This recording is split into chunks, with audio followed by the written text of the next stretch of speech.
Hotep, and welcome once again to another edition of Community Cop. Happy belated holidays, happy New Year's, happy belated Kwanzaa. My name is Noel Leader, one of the co-founder members of 100 Blacks in Law Enforcement Who Care. I'm here today with only one of my co-hosts, Michael Greys, a.k.a. Big Mike.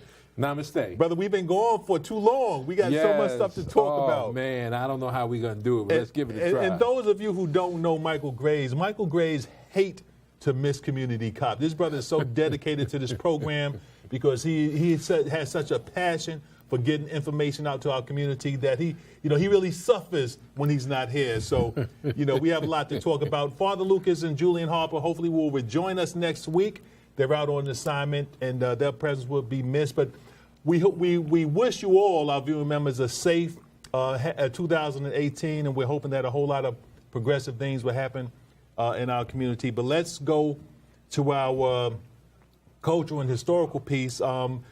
Professor Clarke, Dr. Clarke, Henrik Clarke, his birthday is January 1st. Remind our family about this historian. Well, when you talk about Dr. Clarke, we're in rarefied air, one of the greatest to have ever done it. His birthday is the first day of the year, and he is first among many great ones.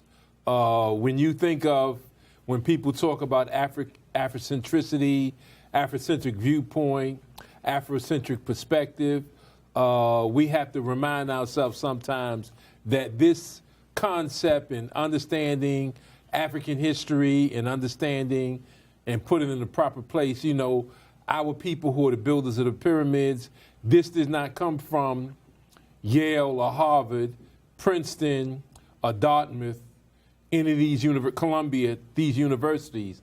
This came from 145th Street and Convent Avenue. It was the Dr. Clarks and Benz and Lynn Jeffries, Dr. Jeffries and others, Van Sertima's, who had brought this to us free on Saturdays, right there in Harlem. It didn't come from the so-called intellectual centers of the Western world. It came from Harlem and spread across Black America. This is why youth and other people can make that connection with the pyramids. We thank Dr. Clarke and Dr. Ben and all those who gave us back the pyramids. And besides being an historian extraordinaire, best storyteller I've ever seen or heard of is Dr. Clarke. There are many historians that are great in their own right, but nobody can tell a story quite like Dr. Clarke. And if you missed him, you really missed it. But, thank God that with the advent of recording equipment, you can see his videos, listen to his tapes and lectures, and you'll see what I'm talking about. And it's very important that you talked about videos. I'm a YouTube fanatic. You can see John Henrik Clarke's speeches on YouTube. And sometimes we need to turn off the TV because there's so much garbage on TV, and just look at YouTube. Many of us have intelligent TVs where we can look at YouTube videos on our television. And his speeches were so informative. It's not boring. It's very interesting. It's very stimulating. And I remember being in high school. One time I was cutting class and I was in the library because, you were safe as opposed to roaming the hallways. And I picked up a book called The Introduction to African Civilization, written by John G. Jackson. And Professor Clarke wrote the foreword. I was so angry, and I remember that day as I sit here right now. I was so angry that so many things in that book, I've never was taught that in my schools about African having universities 4,000 years ago. There's been universities in Africa, that they had hospitals in Africa 4,000 years ago. They had streets with sidewalk and sewer systems in Africa, that Africans had traveled the globe. They had built boats, and they had, all of this stuff, not only the pyramids. It were more than just burial grounds, because we're taught that the pyramids are just some place that they put the mummies to bury them. Mm-hmm. But they were laboratories. They charted the galaxies, the stars. They developed the zodiac prior to, what is used in modern day. But so many things I learned about from that particular book, and I have to confess that I took that book and I took it. I brought it home and I kept it because I was amazed. I had never learned this thing, so much information about Africa. So we commend Professor Clarke. As I stated, you can watch a lot of his videos on YouTube, and it'll be as if he was sitting around today, even though now he's an ancestor. Also, Minister Khalid Muhammad, His Let's birthday do is Rosewood first. Rosewood? And You want to talk about Rosewood first? First, yeah. Okay, I stand And corrected. He wants to talk about Rosewood first, and we're going to Rosewood. That was the first week. It was the Rosewood Massacre in 1923. Many times today we hear about tragedies, and they always say this is the worst tragedy in American history. But you always remind us of these incidents where thousands of Africans were murdered by white Americans. Why don't you remind our audience about the Rosewood Massacre, the first week of January in 1923? Well, in that one, certainly, and that's among many others, massacres, that was one of the worst ones because an entire community of blacks in Rosewood, Florida was removed, systematically removed from oppression, not from a natural disaster, not from not being able to pay one's bills and you had to leave. This was from white tyranny. Right here in America from so-called fellow Americans. Whites encircled that community, and that community was doing so well that they used the age-old excuse they always use that a white woman was raped, and consequently they attacked every black person they could see, man, woman, and child, and those that made it to the swamps, areas like that, were able to survive. Those that hid, some of them that lived in white folks' houses and raised their children and did the cooking, cleaning, what have you, if you hid there. But for the most part, you had to take it to the swamps in order to survive, and you had to leave you left all your property. That was a thriving middle-class community, and unfortunately, the few survivors the state of Florida does not truly acknowledge what really happened. And they were systematically removed from the land that they worked from slavery to that point in 1923. And you know, a lot of people may think that these were just thugs who pounced on this community and murdered. You said men, women, and children were outright murdered, not by thugs. You talk about law enforcement, agents of law enforcement. You talk about part of the clergy. Right. You talk about public officials. You talk about housewives, farmers. You know, whites in general participated in this outright murder. Right, and that's just the tragedy of it all is that to this day, the few survivors, it's not really acknowledged. They never got their property. Same thing happened in North Carolina. Same thing happened in Oklahoma. They never were able to retrieve their property, their offspring, and this is why you find us systematically destitute in so many areas, because once we were able to get a strong footing economically and start thriving, these forces, then the blowback came in with black success, came white blowback in the form of tyranny. And we talked about on the program Wall Street, Black Wall Street, Oklahoma, yes. Oklahoma. You know, there's so many incidences in American history where black communities came together and thrived. And that's why I always attack people who say black people don't come together, because historically there's been many occasions that our community have come together only to be attacked. This government, historically speaking, is not even debatable, is against black elevation. You know, so when we do come together, it's not as if we're left alone. Situations that happen like in Rosewood, Wilmington, North Carolina, so many places. So many places. All right, the last one is Minister Khalid Muhammad, may peace be upon him. On 1/12 was his birthday. Minister Khalid, as some of you may know, was a minister of Mosque number 7 at one time, a member of the Nation of Islam and one of its greatest leaders. Why don't you remind our viewing audience about Minister Khalid? He's second to none. We're still in rarefied air when we talk about great leadership. This brother was as sincere as a human being could possibly be with the liberation of our people. Brother just had a pure heart, spoke the unvarnished truth, was just so upright, so just. What he said is what he believed in, and certainly Noel knows him well also. He sought us out on various occasions, and the brother was just so sincere and so straight up, so courageous. This brother, and certainly questions loom around his transition. They still loom, a lot of unresolved questions about, how we lost him.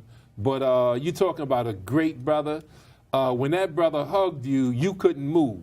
If he put you in that grip and say, "How you doing, brother?" You was in like a steel grip. Love that brother so much. Right, and he wasn't a diplomatic person with the truth.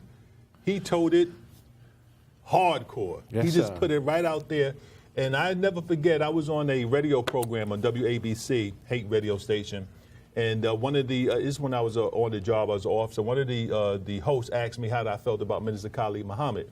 You know, I guess he thought that was a hard question because if you remember in the 80s and the beginning of the 90s, they used to always give black so-called leaders a litmus test. Well, how do you feel about Minister Farrakhan? Right. And how you responded, you know, if you criticize him, the community would be mad at you. Right.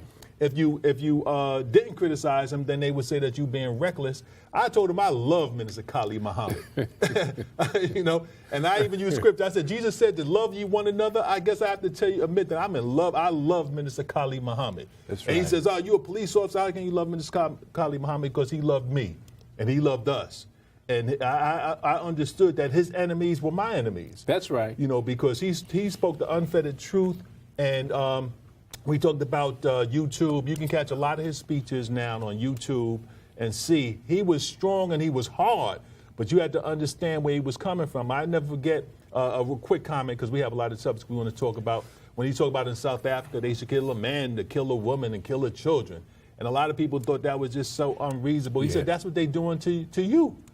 You know what I'm saying? And he was talking about in the matter of self-defense. You had the right to defend your existence, your men, women, and children, et cetera, et cetera.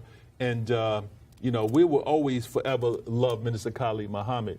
That's why I saved it for last, because there's that special relationship. And I'll just, to respond to your last comment about them saying, casting dispersions on him because of his assessment of what countries like South Africa, you know, and others that get liberation, what they should do with white folks, and it's not being harsh. The thing that people won't explain to you is after centuries of bloodthirsty murder of our people, he's saying that you give them 48 hours, 2 to 3 days, 48 to 72 hours, and then after that, you do what you got to do. You give them warning to leave. And that's as humane as one could be after centuries of bloodthirsty oppression and tyranny by whites who invaded your country and killed your children, killed your parents, raped your daughters. As he say, black boot stomped your family. He said, give them the 48 hours, and then after that, you know, that's on them if they stay. Mm-hmm. And he was right about that. And if you look at Afghanistan, if you look at Iraq, if you look at Libya, you know, not only Vietnam, Americans killed men, women, and children, and they make no apologies for it. Mm-hmm. So it's only good to engage in self-defense or offense when, I guess, you know, you're doing that at the bequest of white corporate America. You know, all over where American is gone, they've killed men, women, and children unapologetically. That's right. And they've awarded some people who've done it. They give them medals, they give them awards, they call them generals and other things. But anyways, those three things, Rosewood, Professor Clarke, and Minister Khalid Muhammad, are individuals and incidents that we should never forget, and we commend our great ancestors, our individuals who now become ancestors. Fast forward to a story that we talked about a while ago, the murder of John Crawford. That's the individual who was murdered in Walmart. Sean Williams, he's being sued civilly, and I think he was just deposed recently. Yes. Why don't you update our family on that particular case, on the murder of John Crawford by Officer Sean Williams? Well, he was not given criminal charges, but as you say, the family put in a civil lawsuit against him, and he had the temerity to, in his deposition, to say that John Crawford brought death to his own doorstep. He claims that everything from the imminent threat, he claims that it was an imminent threat, and he had to react. And yet, in his deposition, and I'm going to read this word for word so you'll understand what he's saying, and then we'll explain it. I'm sorry.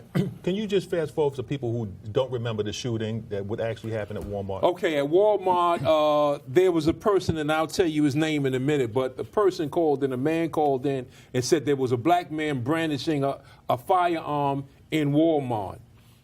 The police respond.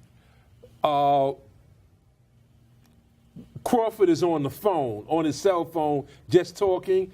And if Nat runs the video like he did the last time we talked about it, you'll see the police rush right in and they run right over to the aisle where John Crawford is just nonchalantly speaking on his phone, and they start firing right away and kill him on the spot. So that's what happened in a Walmart in an open carry state. I need to mention that. Ohio is an open carry state, so you're allowed to walk around with a firearm. Yet he was purchasing an air rifle in Walmart, and he was shot savagely just for purchasing it. He had it in one hand and had his cell phone talking in the other hand. Now, let me just tell you what he said real quick. In his deposition, Police Officer Williams says he had the firearm in a low ready position, and he was turning towards us. Now, he never did turn toward him. He said he was turning. In other words, he was getting ready to, but he didn't. So he knows the language. You know, as a police officer, you train in the academy how to explain situations. So in other words, he's saying he was getting ready to turn towards us. He never did. He said he had it in a low position. He had a low position because he was on the phone. He was carrying it so he can go to the cashier. So he wasn't aiming it at anybody. But, you know, obviously as a trained police officer, he knows the language. Let me just go on real quick. And so he said it was an imminent threat to me, which I fired rounds at him because he said, and admits, I first observed John Crawford. He had it in one hand, and he was about to raise it. So he didn't raise it. He didn't raise the rifle at him. He's about to turn. He was about to do it. He was about to turn, and he was about to raise it. That's why he was shot in a store where you buying a firearm. Exactly. So now let me real quickly go through it. He admits that he never saw Crawford pointed at anyone. He said he never saw anyone being threatened. Nobody was running away from him. No one was screaming. So, but he said that in the incident, he felt threatened. You run on the scene, everybody is casually shopping. Nobody's paying attention to John Crawford. And those police officers run in. Nobody's running the other way. No screaming. No nothing. No noise. Come right over there to the alleys and blow him away. He acknowledged that he was on the phone and that maybe he didn't hear his commands. He claims he ordered them several times to drop the weapon. But if you see the video, they have 203 cameras in this Walmart. And when you watch it, you'll see he ran right to the area, right to the aisle. Crawford was on his phone, and he just opened up and killed him outright. And as you say, this is an open carry state. And, you know, it's funny that you said that he knows the language. Police officers know how to say, they know when it is justified to use deadly physical force. So even if the scenario didn't call for him, they will introduce that language. It was an imminent threat, even though there was no imminent threat. You know, he's about to raise his rep. He had it in a particular firing level. He's about to raise it, you know, et cetera, et cetera. He's creating the justification when you can look at the video and see there was no justification, you know, but officers know the language. One of the things that officers do now, because they know there's so many cameras, they'll say to somebody, stop resisting. And you look and the person's not resisting, but they know they have to speak that aloud just in case they're being recorded so they can feign as if there was some kind of resistance. In this instance, there was no complainant other than the phone call that they say somebody made. There was no imminent threat of danger or serious physical injury. This was an outright murder. The officer acted prematurely. He acted callously, and subsequently, his actions resulted in somebody's death. He should have been prosecuted, not only the subject of a civil action. Ronald Ritchie was the person that made the 911 call, and just for the record, our people, black folks, believe in the scripture, fervent prayer. White folks believe in furtive movements, and any movement is a furtive movement. So the only thing he was moving at that time was his mouth because he was communicating on a cell phone, and the Supreme Court backs that up. And in which Supreme Court case? Tennessee versus Ghana, when a 15-year-old was killed And the justification was the police officer said he moved. And, of course, anything you're doing, if you look at Rodney King, while Rodney King was being savagely beaten, he was moving. If you look at Eric Garner, while he was being choked, there was some movements, but no aggressive movements at the officer that killed him. So and we teach this in our What to Do When Stopped by the Police, how to comport yourself with your hands, because if you do something, make any kind of move with your hands, inadvertently, near your waist, anything, you're going to get shot. So he didn't do anything. He didn't make any movements, but they found a way to justify that Supreme Court decision. All right, thanks for keeping us updated on the case. And we make we always make the position or take the position that a civil judgment is not justice. You know, without this officer being prosecuted, convicted, and incarcerated for his actions, there is no justice. You know, so thank you for the update in that particular case. We want to fast forward. We're going to jump back and forth in and out of the state. New York City Council recently elected a speaker. For those who don't know, the speaker is the second highest, some say the second highest position in city government, aside from the mayor. The city speaker, he's the one who introduced or allows legislation to be introduced, to be voted on. You know, you can come up with, you could be part of a committee and come up with a law and it never leaves your committee, or once it does leave committee, it's never called on by the speaker of the council to be voted on. So it can die. You know, the city council picks its chairpersons of each of these committees. You have a public safety committee, you have a lands committee. They pick the person who chairs those committee, who basically direct the way that particular committee is going. And plus, the persons of these particular committees get extra money. So you not only receive your city council salary, but when you chair a particular committee, you know, at one time I know it was at least $30,000, and to co-chair it's like $15,000. And of course, you can chair. She can make you the chairperson of a couple of committees. So the speaker, nevertheless to say, is a very powerful position. Now, the city council is majority black, Latino, and Asian. And once again, you have a white man in a city that's majority black, Latino, and Asian. Not only do you have a white man as mayor, but now you have a white man also as the speaker of the city council. And it baffles me why African Americans in the council and Latinos cannot get together or refuse. They can get together. They refuse to get together to empower our community. It baffles me by the electorate in New York City. The black and Latino electorate in New York City cannot pull their resources together, make sure we have a black or Latino mayor. You know, these are very powerful positions, and it seems as if we're deflecting power to the white majority. Now, of course, with white influence, I mean, black African Americans have been the most faithful to the Democratic Party in New York City, and yet we have no power. When I say we've been the most faithful, you know, whites jumped ship when Dinkins ran against Giuliani. You know, for the first time, people who've been voting Democrat all their lives, all their parents' lives, they decided to vote for Giuliani. Mayor Dinkins, the first time, only won by a few percentage because a lot of whites left. And then when Giuliani ran against Dinkins the second time, whites led the Democratic Party and voted for Giuliani. He had 2 terms.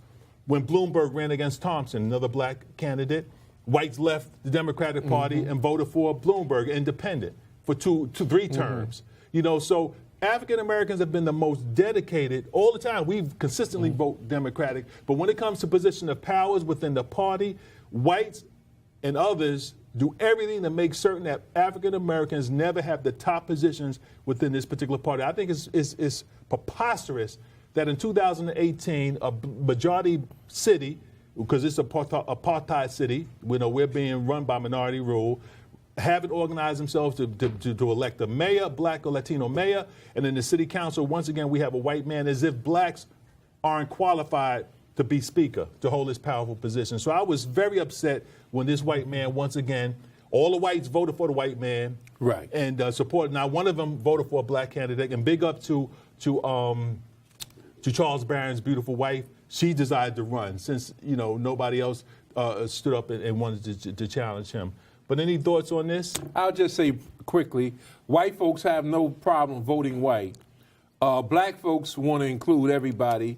Unfortunately, and we're in a situation where if blacks and Latinos ever really had real unity, every citywide position would be black and Latino, and we should not hide and have secret meetings to do this. We should outright go into a room amongst ourselves or with blacks and Latinos and all agree that when we come out, we're going to cut the pie the way it's supposed to be cut, which means you cut out certain people and cut in your community that puts you in office. And unfortunately, something as basic as that, we haven't quite grasped it. Yeah, and it's the, the traitorism.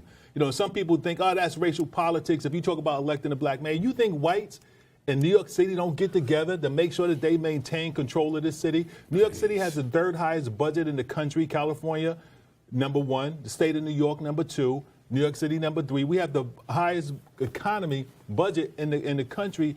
And this is why so many whites have so much access to capital, because New York City has a multi-billion-dollar spends billions and billions of dollars every year. So if you think whites do not get together to organize who's going to maintain control in certain positions in New York City politics, you're crazy. So there's no reason for black and Latino elected officials to have that kind of mindset, because we have a tendency to be more inclusive. So it's not as if it'll be only black or Latinos, but we'll include everybody. But that's not what you're seeing in New York City. Blacks are excluded from positions of power in New York City, and for our politicians to not make an issue of that is crazy. It's ridiculous.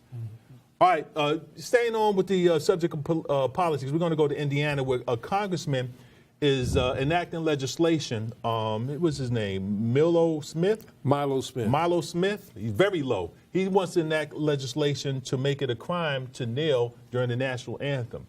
Yeah, well, what he wants to do is extract from the Indianapolis Colts a refund for all of the fans if they allow any of their players to kneel during the anthem. And the thing that he doesn't understand is that that's a violation of our First Amendment rights. You have the right to stand, to sit down, to kneel, whatever you want to do during the playing of the anthem. And for the record, again, whether you're in the military or whether you're paramilitary, law enforcement, you do not take an oath to the flag. Your oath is to the Constitution, to uphold the laws of the Constitution. You don't give allegiance to a piece of cloth. It's meaningless. And for the record, the military, the national anthem has nothing to do with the military. The military, as we've pointed out before, has its own songs. And these songs represent each branch of the government. The Green Berets song is the Ballad of the Green Berets. The Navy song is Navy Anchors Away. The Air Force song is the U.S. Air Force. The Army goes rolling along. And the Marine song, which many of us are familiar with, is the Song of the Marines, is from the halls of Montezuma to the shores of Tripoli. So those are the songs specifically for the armed services. It has nothing to do with the national anthem, and we should not be, our First Amendment rights should not be violated. And it's preposterous to even suggest such a thing. All of these political officials who are supposed to be legislators, who's supposed to be writing laws, and not only write laws, but enforcing laws, they understand we have a Constitution. So to even suggest such a thing is preposterous, and it flies in the face of what this country says they're supposed to be about, there being freedom of speech and freedom of protest. They believe in speech and protest as long as it's in agreement with what they stand for. That's right. So I think for him to even suggest such a thing is preposterous. But what do you want from Indiana? Exactly. All right, fast forward back to New York. Recently, when Mayor Bill de Blasio was, sworn back into office under his new election, so-called progressive, so-called liberal Bernie Sanders came to New York and said New York City is the most progressive city in the entire nation. And for some of those of us who may agree with that, we always remind our audience that New York City has the most segregated school system in the country. The New York City has the most discrepancy in income between races, between black and white. New York State, and look it up on the internet if you think we're just making it up. New York City, just like other cities, are suffering from gentrification, which is causing the homeless population to increase, and go to any homeless shelter who see who's there. So when you talk about if you look at any of the commissions, the top commissionerships in this Bill de Blasio administration, overwhelmingly white, definitely not reflective of the diversity of New York, the racial diversity of New York. They don't even talk diversity now. So for this so-called liberal, so-called progressive to say that New York City is the most progressive city in the country when school segregation, in spite of Brown versus Board of Education, is the worst in New York City, when gentrification, where blacks are being forced out of majority historically black communities by so-called white liberals, so-called white progressive, they just say this. You know, there's no substance to it, and we applaud it and we agree with it in spite of the overwhelming facts. New York City is no more progressive than Mississippi or South Carolina. Racism and white supremacy is just as pervasive in the city.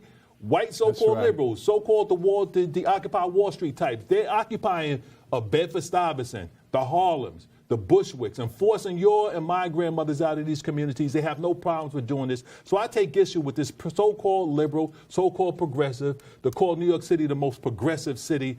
If this is progressive, then I don't want it. Right. And before we go to the phones, one other thing that we want to point out, can you put the phone number on the screen? The Army veteran Matthew Reel, 37-year Iraqi war veteran, shot 100 rounds, over 100 rounds while he was barricaded in his bedroom, a white guy. He shot them at the Colorado, Highland, Colorado, not the police department, the sheriff's department. 4 officers were wounded, and 1 deputy was killed. A 29-year-old deputy, Zachary Parrish, was killed. And they were white. 2 civilians were also wounded in a so-called ambush-style attack. The officers were investigating a domestic disturbance. The reason why I'm bringing this up is because there's nobody talking about it. You wound 4 cops, you kill 1, and nobody talks about it. Why? Well, I'll tell you why, because with respect to time, is because they were all white. Had a black person killed all of these, had killed 1 cop and 4 officers, you would have seen an unprecedented coverage all around the country. When 2 cops were killed in Brooklyn, they had police department representatives from the entire country. It looked like a head of state was killed with the overwhelming force they showed at that funeral for those 2 police officers. And I'm not taking that from them, because respect the people the way you want to respect them. However, when a white guy kills, these are, because in the case with, I was talking about in New York City and Brooklyn, the black man who did it was from Baltimore. In this case, a white guy does it. Why isn't the Justice Department investigating that to see, was he hooked up with anybody else? You're talking about all these black identity extremists and all of this stuff, but every time you turn around, you look in the South and the Midwest, it's a white guy killing cops. Black people are not killing cops. White guys are killing cops all over the country, and it's like here today and blip, going tomorrow. So nobody's talking about it, and this person has to go on. He left a wife and children and 4 wounded cops, and nobody's even talking about it. And it's funny that you asked me, because this was an ambush, right? They called it an ambush. Right. It's funny. You say, yo, leader, did you hear about this cop being killed? I said, no, what happened? Ambush. 2 cops wounded, 1 killed. He says, exactly. You didn't hear about it. All right, but now is our portion of the program. We have to open up our phones. And first caller, welcome to Community Cop. Who's our first caller in 2018? Brother Noel and Brother Mike Greys, welcome to 2018. This is Uncle Sonny. Beautiful to hear your voices. I call on behalf of Mrs. Byron, I call my council member, this Negro, and I'm being nice by calling him a Negro out here. His name is Donovan Richardson, to select her. But I learned the other day that this guy that's the speaker, not only is a gay man, but he got HIV/AIDS, so you know where the money is going. And you know, brother, you spoke about how we failed to look out for each other. Because in Alabama, was it Alabama, someplace where 2 white men was running for a particular seat, and it was a black. Yeah. particularly the black women that got him over. Right. And a Republican state. That's and right. Also, last but not least, when George Bush aggressed upon and killed Saddam Hussein and his people, and he went there, one of those men took off his shoe and threw it at him. Right. But when this devil, Donald Trump, president, called the black woman bitch, not one Negro football player aggressed upon him verbally or physically. I don't understand that, brother. If I was a football player, my fame or my money would allow me to have dinner with him someplace, I would have knocked every damn piece out of his mouth. All right. It's sad, brother, that we are pussy cats when it comes to us and our people.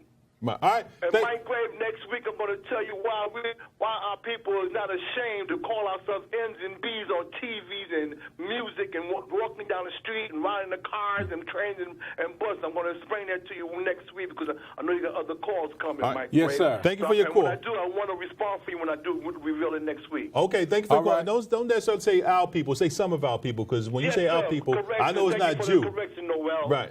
All right. Thank you for your call, Uncle Sonny. Love you, brother. Love you too, brother. Next caller. Welcome to Community Cop. Where you calling from?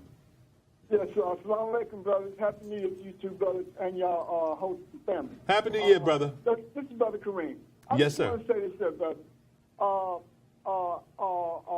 Our president, right, is trying to make it seem like that he keeps saying that there's no collusion. There's no collusion. Not only is it collusion, but it's conspiracy, and we know that he acted with Russia to overthrow the government so he can become president.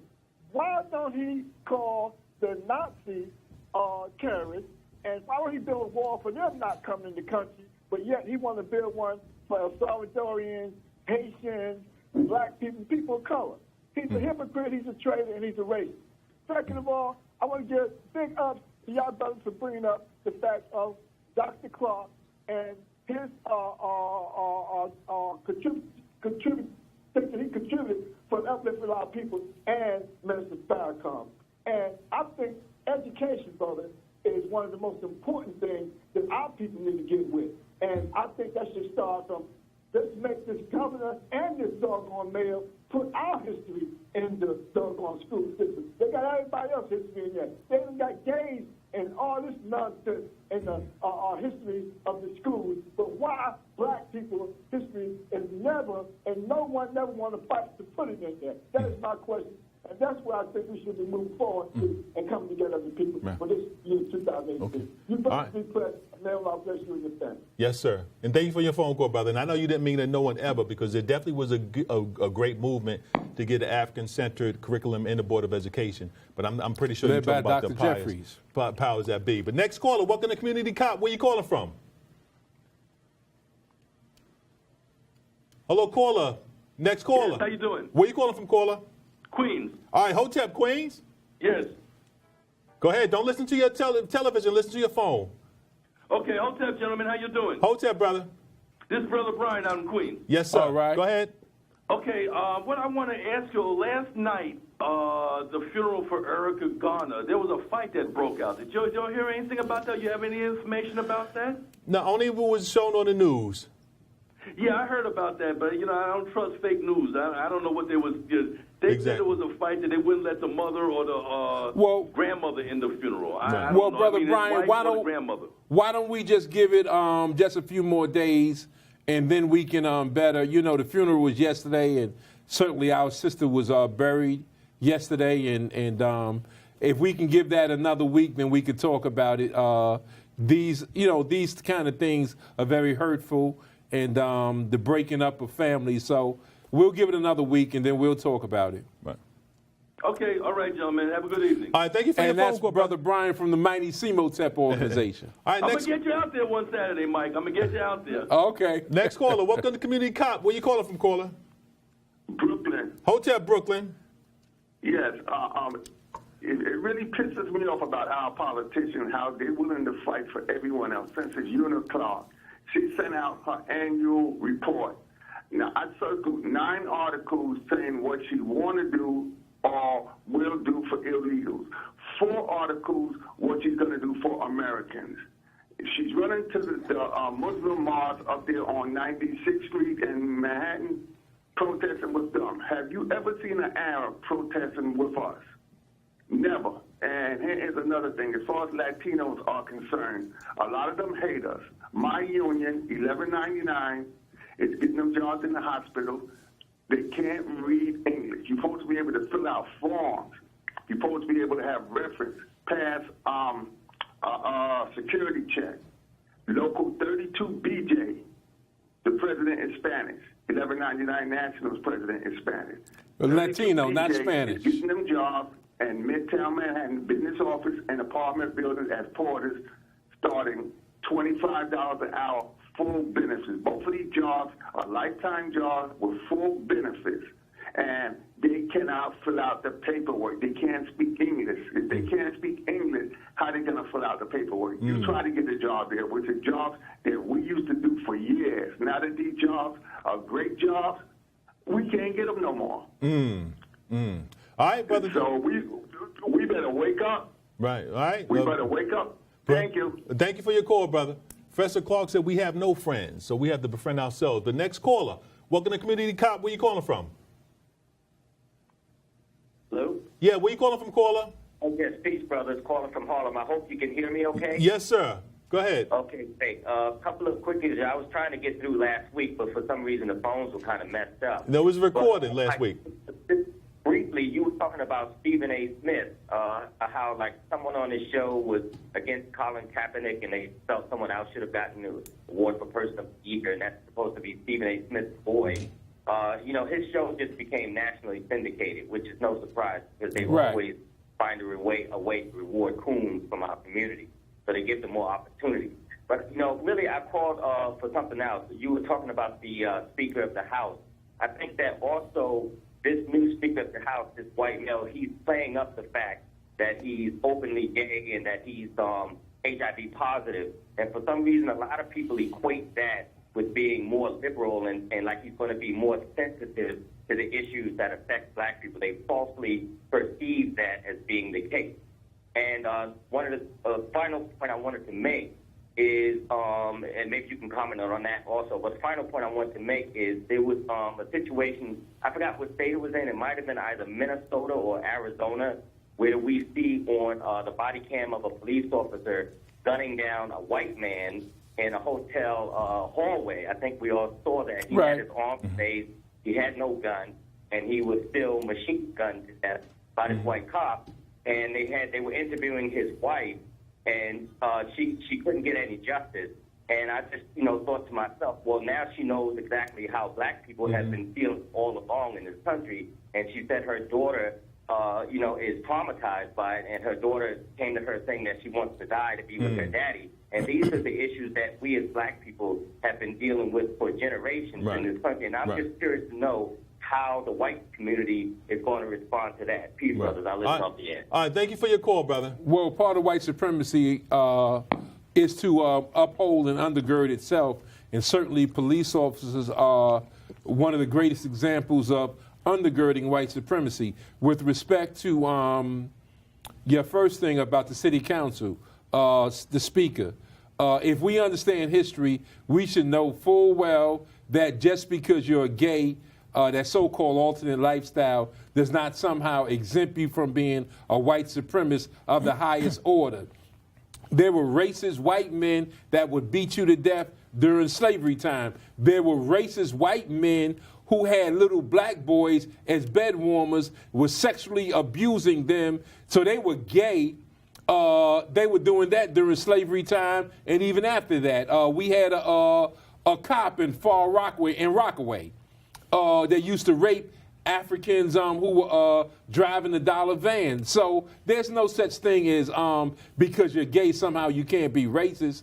They have log cabin Republicans that are outright gay, but they go double the dose of racism to show that they will put their foot on the necks of black people. And the primary tenet of white supremacy is the maintenance of power in white hands. If this so-called progressive, so-called liberal was so-called progressive or liberal, he could support a black candidate. He could say, listen, The black community has been very dedicated to the Democratic Party. It's time for us to have a black speaker. But white people, be they homosexual, be they so-called straight, be they Republican, be they Democrat, be they Catholic, be they Protestant, be they whatever, believe in the primary tenet of white supremacy. That's their religion. That's their God. This guy, if he was so progressive, he could have supported a black candidate, but they will not acquiesce power to nobody else other than whites. So, I don't buy that because he's a so-called homosexual that he's so progressive,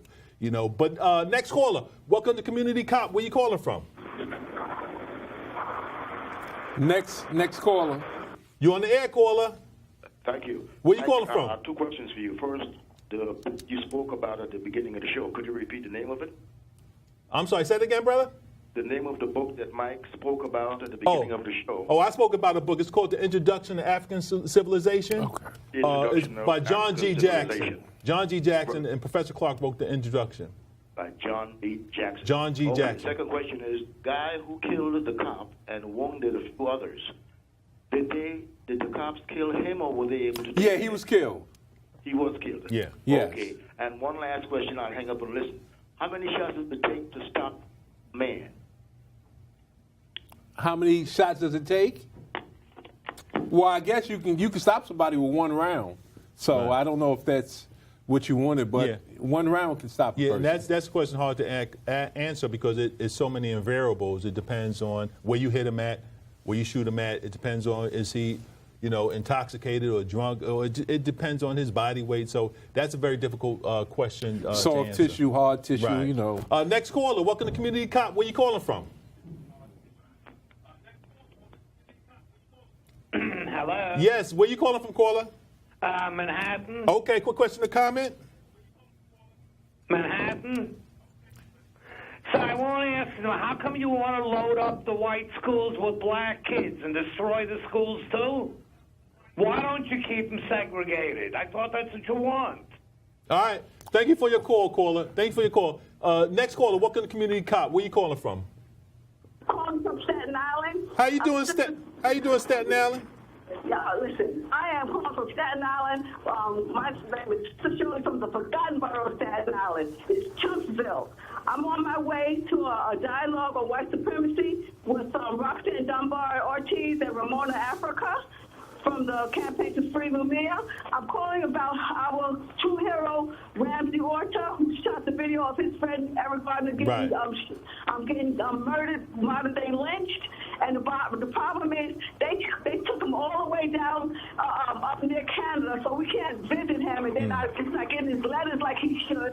And we need to come together and recognize that this system is truly racist, and we have to do something about it and come together and don't let that Willie Lynch letter continually divide us. We need to do this. Right. All right, excellent point. We have all these different organizations coming out here, but they're not doing anything for us to come together and do what we need to do as a people. Okay? Right. All right, excellent point, sister. Thank you for your call. And just remember, de Blasio is just as divisive as this city council person because he was behind the scenes manipulating things so this new speaker can get in. And the people think de Blasio is so progressive. There was an incident with the Muslims locking the NYPD precinct, a transit district was vandalized, and he said it's unacceptable, the vandalization of Muslims or discrimination against blacks. You have blacks in his department who filed a lawsuit for discretionary promotions is done based on race, and he's fighting them. Right. If I was mayor, I would call my chief. I would call the public advocate office and review their claim to see if legitimate or not. But he's doing like what every other mayor, what Giuliani did with Bloomberg. He's fighting, even though the Equal Employment Opportunity, I said the officers have an excellent lawsuit. They gave him a letter to sue. But there's no difference, brothers and sisters. You got to stop calling these people progressive and liberals when they're not. They're white supremacists. They're racist. Next caller, welcome to Community Cop. Where you calling from? Hello. How you doing, sister? Where you calling from? Oh, hi. I'm calling from Washington, D.C. Oh, Washington. Right. How were you catching the program? Online on YouTube, and I just called you on my phone. Okay. Good. Thank you, sister. Thank you. Oh, you're very welcome. You're most welcome. I understand that Erica Garner's, her funeral was held on Monday, and Yes. I don't know if you touched on the topic at the beginning of the show, but I just wanted to lift up her family and just offer my condolences and just thank God for her life and just for her courage. Right. That's beautiful. Excellent. And anything else? Well, I wanted to ask if either of you attended her funeral or if you heard about it and how it went. Yeah, we heard about it, and certainly the energy that's coming out of there is of a negative nature. I'll just say for the record that she fought the good fight for her father, to get justice for her father. And I'll talk about the rest of the family and some other things at another time, maybe next week. Okay, awesome. Thank you, gentlemen. Good night. But please continue to watch the show and call in. You know, we like out-of-town calls. That's good. Okay, thank you so much. Yeah, thank you, sister. And we add our voices to the Garner family. We offer our condolence. What happened to Eric Garner was a crime. It was diabolical. Here you have a man being strangled, saying over 11 times, I can't breathe. You have police officers whose primary responsibility is the preservation of human life, to protect human life, right, and to save human life, but they choke the life out of his body by engaging in a practice, a chokehold that's not authorized by New York City police officers. And here you have a man, when you look at what he was accused of, allegedly peddling cigarettes, which, no one talks about that because there's no cigarettes on the scene. The actions of the police officers were not equal to even, why they were present on the scene. So it was very alarming to see what happened to Eric Garner, and it was caught on video, so we don't even have to question it. But yet he was vindicated. Yet this officer didn't spend a day in jail. He never was charged. Yeah, he was never charged. Pantaleo and the other 7 were never charged. Now, for the record, I won't get into the family stuff now, but let's say, because the family is mourning. Now, give them some more time to mourn, and then before we air this other stuff. But here's what. Eric Garner was not selling Lucy's at that time. Right. Now, maybe he did it the day before. Maybe he did it the day before that. But at that time, he was only breaking up a fight. This sister, Erica, whose name obviously must be named after him, had to deal with losing her father. And that's a sadness in itself. Unfortunately, they say that it was an asthma attack that went into cardiac arrest, and consequently her body regressed and, sort of brain dead, and that, led to her death. But we have to remember that this was a sister that fought hard for her father. She was on the front lines. Maybe she wasn't active prior to that, but became an advocate for justice. And just as look at that, the positive side of her life, and unfortunately she's leaving children behind, but she, for all intents and purposes, fought the good fight, and certainly on behalf of 100 Blacks in Law Enforcement with Care, we mourn with the family, and we respect what she stood for. And just remember, for the record, since we were mentioning de Blasio went on record. That's right. And we need to understand this. You talk about progressive Blasio. Yeah, so-called progressive. De Blasio has gone on record saying that any legislation that comes before his desk relative to a punishment, any clear punishment on a police officer that uses a chokehold, he will veto it. This is de Blasio talking. This is not 100 Blacks saying that. That's de Blasio saying that. In other words, even though the patrol guy says that it's against the a chokehold, and a chokehold is anything that restricts the circulation of air intake, anything that restricts the circulation of blood is a chokehold, and it's not to be used. Yet, de Blasio says any legislation that comes that will, in a statutory way, put a police officer automatically up on criminal charges, he'll veto it.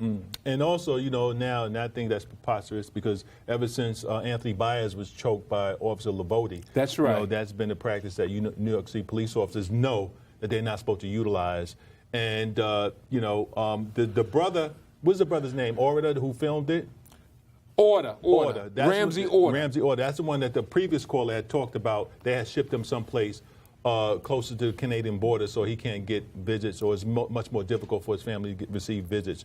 But, the union, it was just announced, are attempting to stop the release of videos, police videos, cam videos. There's been a report that they filed a lawsuit to try to stop these practices. And if we didn't have the video, we wouldn't even know what happened to our brother. And you can imagine what the commentary of the police officers would have been about his killing had we not had that particular video. But in spite of the video, this officer was still vindicated. When I say vindicated, I mean by the district attorney's office decision not to press charges against him. Right. So they cleared him. They said there's no need to file charges. He did it according to police protocol, even though we know about police procedures, even though we know that the primarily responsibility of a police officer is the preservation of life, and that didn't happen in this particular case, even though we know that he said, I can't breathe, and as opposed to the police officers backing off, because as you stated, his refusal to submit wasn't an aggressive. Initially he verbalized his unwilling not to be arrested, but he never attacked the officers. He never swung at the officers. His hands was out, his palms was up. In spite of that, they attacked him and they killed him, and they ignored his cries of not being able to breathe. They should have been held accountable. But if it was not for this particular video, which the union is trying to stop, we would have never seen that. In closing, let me just say again, we miss the life of Dr. Khalid Abdul Muhammad. Oh, yes. A brother who just stood so strong, just the intestinal fortitude this man had, the character, it was about liberation. If you knew Dr. Khalid, everything was about liberation of the black man and woman and child. And so we just mourn his transition, and we will never forget that brother. Black man, black woman, protect the black child, accept your own, and be yourself. And as you stated earlier, Professor Clarke, the great teacher, That's right. He talks about the history of Africa, which many of us have no idea of. We look at Africa today and think it's always been, or, in the last 50 years, when it suffered for over 400 years of slavery, of European nations going into Africa. And don't believe, Africans not only were dispensed to the United States of America, but all of the Caribbean, all of Latin America. So Spain, France, Britain, United States, they attacked, and then you had Arab nations attack the continent. We was attacked for centuries. But prior to the Europeans ever stepping foot in Africa, the level of civilization and productivity and education and eloquence and dignity and finesse that exists on the continent, many of you have no idea of the things that were going on on that continent. Where Europeans used to come to Africa to go to school, you don't know that. Your kids don't know that. I'm talking about 2,000 years ago, 3,000 years ago, 4,000 years ago. They had the best universities, libraries of over 1 million books in the University of Timbuktu. But we can go on and on. Professor Clarke, we ought to always remember him. Natalie Woods, Sheila Berry, Veronica Kidd, our producers and engineers, we always thank you. And Happy New Year to everybody. We'll see you next week. Knowledge is power. Lenny Lou, Little More, I love you. Kitty Cat, all my sisters, we love you. And we'll see you next Tuesday, Lord's willing. Knowledge to the wise. Knowledge is power. Peace.